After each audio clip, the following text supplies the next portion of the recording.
अस्सलाम वालेकुम दोस्तों, कीअं आहियो? उम्मीद आहे अहाँ सभु ठीकु हूंदा। दोस्तों अॼु जी हिन वीडियो में तव्हांखे ॿुधाईंदुसि सिंध जी मशहूरु अदाकारा शबीना चन्ना जी कहाणी। शबीना चन्ना पंहिंजे फ़न जी शुरूआति किथां ऐं कीअं कई।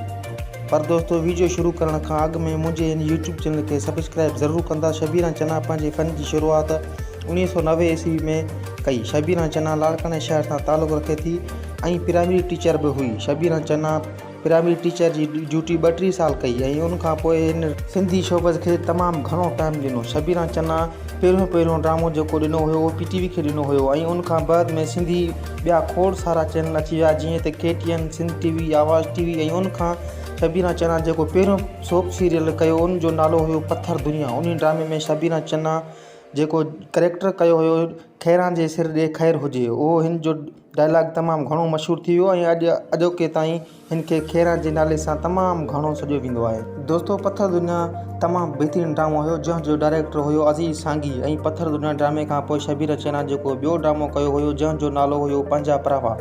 पंहिंजा परावा ड्रामे में शबीना चन्ना जो जेको करेक्टर हुयो उहो हुयो भागन भरी जे नाले सां।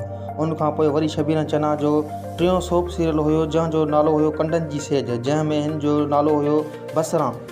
तकिया हुयो बसरां कचे हुजे या पके, मुंहिंजा फ़क़ीर फिरंदा था वतन।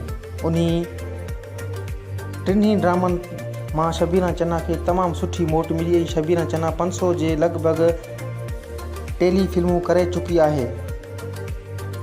शबीना चन्ना किंग प्रोडक्शन जी तमामु घणियूं फिल्मूं रिलीज़ करायूं ऐं उतां शबीना चन्ना खे तमामु घणी मोट मिली। दोस्तों आऊं तव्हांखे ॿुधाईंदो हलां त शबीना चन्ना खे 5 धीअरनि जो औलाद आहे, जीअं त सादिया चन्ना, नादिया चन्ना, तानिया चन्ना, आसिया चन्ना, आलिया चन्ना। हिन वक़्तु आपा शबीना चन्ना कराची शहर में शिफ्ट आहे। ऐं दोस्तों आऊं तव्हांखे ॿुधाईंदो हलां त शबीना चन्ना सिंध जे वॾनि अदाकारनि सां कमु करे चुकी आहे। दोस्तों अॼु जी वीडियो जेकॾहिं तव्हांखे पसंदि आई हुजे त असांजे हिन वीडियो खे लाइक कंदा, कमेंट कंदा ऐं असांजे चैनल खे सब्सक्राइब ज़रूरु कंदा। महिरबानी।